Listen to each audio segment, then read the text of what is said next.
Statistics say that you get 90% more dates with puppies. Remember Belle? This is Belle's second cameo. See ya.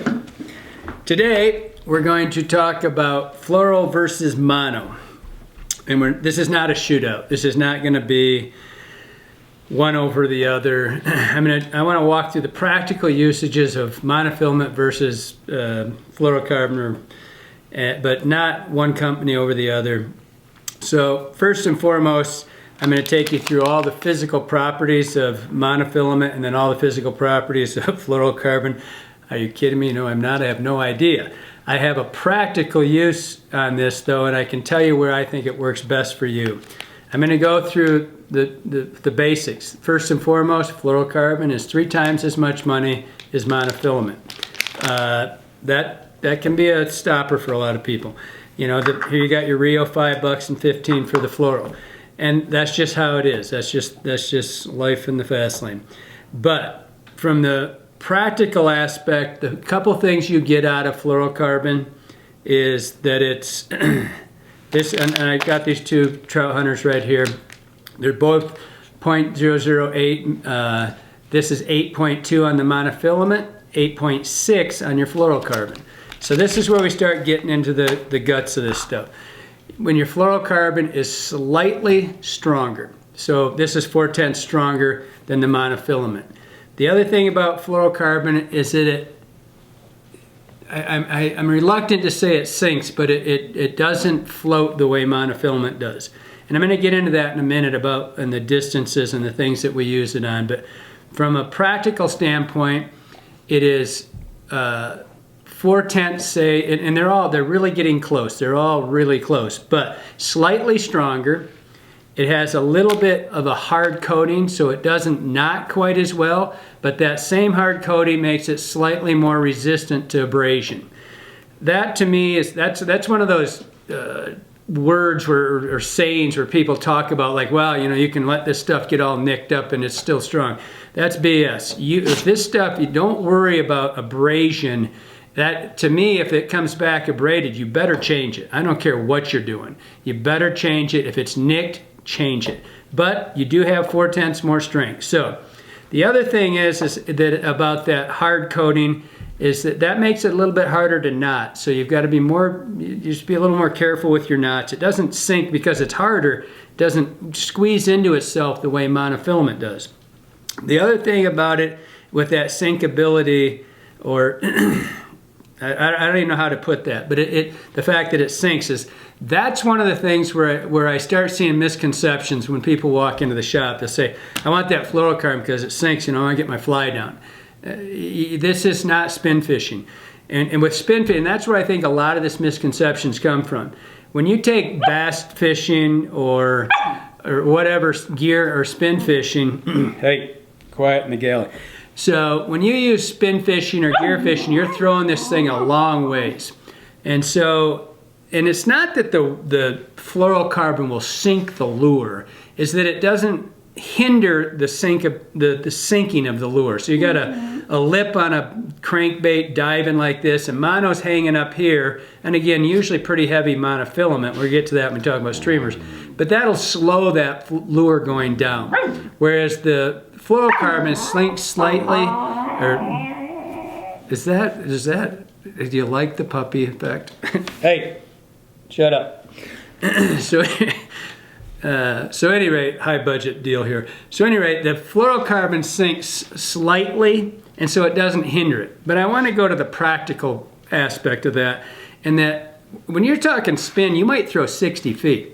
With a fly fishing application, you may only have 8-10 feet a leader, so that's not really enough to do one or the other, and you really don't have that long distance where the line sits in the water in most applications, and that's what I'm going to go through. So you start, so maybe you've got a 10-foot drift. It's really not enough to have the value of it sinking. And that's just one of the things that I see in the shop a lot, where people say, oh, you know, I want to get that because it gets the fly down. So I'm going to start with the nymph application. Why you may use fluoro or may not use, you know, whatever. That's your choice. But from the nymph perspective, again, the fluorocarbon does sink slightly. But now, depending on the style that you're going to use, you've got either a split shot or an anchor fly, and you're getting your fly to bottom. Well, that's going to outweigh this, and you are not going to see the benefits of that sinking your fly to the bottom. That's just not reality. But what you do get is you get a less visible line in the same diameter, and you get a line that's slightly stronger. All good. And so that's a good reason to use it, but not because it's going to sink it. The next step from the nymph is going to be the emergent or the swing if you're going to swing wet flies. Now in a wet fly swing, I do see where it can have a value, given that you want the fly to get a little deeper. And you got to make sure that you want your fly down there. I do a lot of lake fishing. There's a lot of times, and I run fluoro on a lot of it, but not exclusively, because if I want that fly in the upper, maybe I want it in the top 6 inches, I'm not going to put fluorocarbon on to make it go deeper. But for the most part, when you start your retrieve with either or, I don't care which it is, when you start your retrieve, your line is going to suspend. Now that diameter is critical because the thinner the line is, the faster it'll sink. And so, like for example on the streamers, if I use straight 20 pound, that's going to hover up above 12 pound because it's just going to, the skinnier the line, the faster, hey, puppies. So, bumping the camera. So, diameter is critical too. The thinner that line is, the faster it'll sink. That's why we try to, like when we do drop shotting and things, we can use 3x all the way down and then to 4x. Well, we can use less shot to get down. And again, everything I can get to help that, monofilament or hovers a little bit or is a little floatier than the fluorocarbon, every option I can get to make my fly be where it belongs is what I'm trying to accomplish. So now I'm swinging a fly. So I'm going into the emergence, I'm in the river and I'm swinging the fly, or a wet fly swing. Maybe you'd like to get, in most of your good wet fly, you take your Davy Wattens of the world, their flies are in different hook weights. And so they get their flies down because it's kind of hard to change that depth because of, you're swinging the fly through like this. Well, it has a heavier gauge wire hook, gets the fly deeper.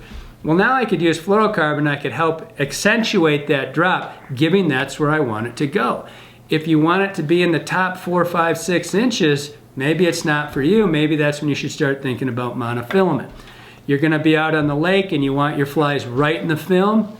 Boy, that's a tough one, because if you're going to start retrieving it, you don't want it to drop the flies below the fish's head, because the fish seldom eats below his head. They like to eat above like this.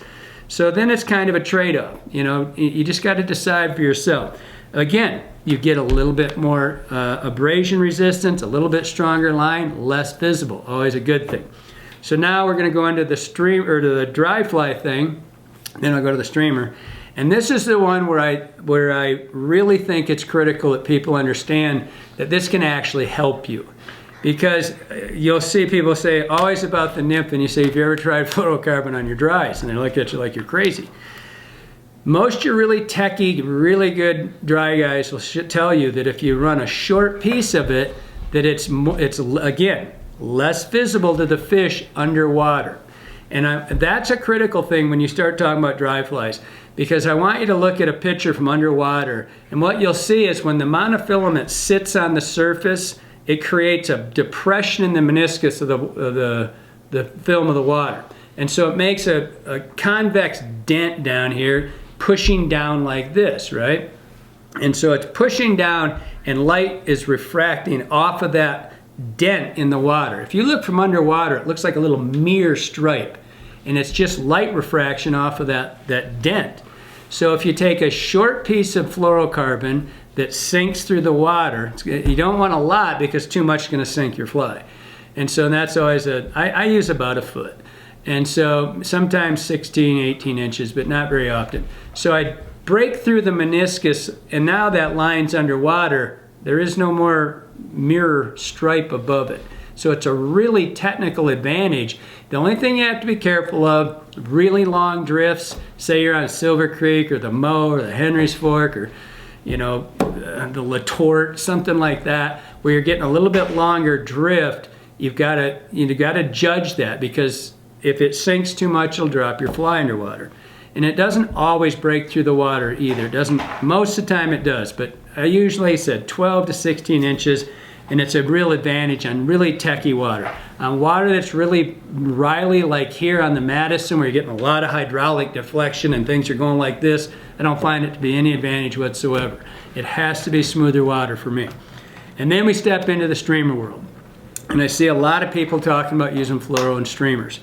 And I personally haven't seen the advantage. I don't see a disadvantage at all. I just don't see an advantage other than the fact that if you're gonna go really heavy tippet. So I personally use, I use, most of you have heard me talk about it, 12 inches of 20 pound for my butt, 18 to 24 for my tippet. And so if I went straight 20 pound, that line would hinder the drop of the fly. Not so much with a sinking line, because the sinking line's going pretty fast. If you're on a floating line, then it's really a difference. And so we try to get to the skinny line the quickest. That's where you might see an advantage. If you're a floating line angler, you might see an advantage in running fluorocarbon, because it won't hover the way floating line or the way monofilament does. You take heavy, and we're always trying to use the heaviest line we can without hindering the ability of the fly to move, right? Even if you take a streamer, you take a, a kill whitey like Johnny's, that big of a fly, and you put too heavy a line on it, you'll stop that thing from swimming the way you want it. So on the streamer stuff, I see it being an advantage to use fluoro, especially the tippet, on floating line. On the sinking line, not quite so much, but again, it's diameter. And so same diameter, I get a stronger line. But I always, you've got to have a break point. You have to have something weaker than your fly line or the tear out of the fish, for this. So we tend to stay right around that 12 pound mark. And so 12 pound, that's when it's a little bit bigger jump in line strength. So I still got the same diameter, get a little bit better sink, but I've got stronger line. That's a lot of stuff. Hope that helps you out.